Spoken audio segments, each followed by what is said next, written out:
Ruhum seni izler, seni izler. Lütfet o güzel çöhreni bir an bana göster.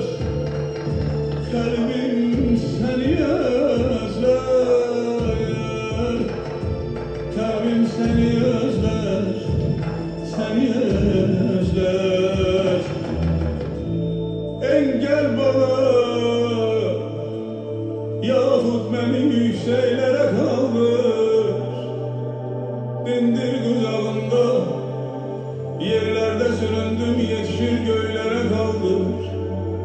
Gezdir konağında ya. Kaldır beni bir seyredelim, hoş mu güzel mi cennette melekler.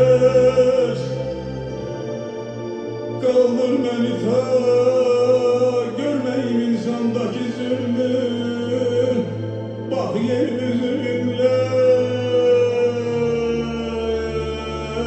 bak yeryüzünde.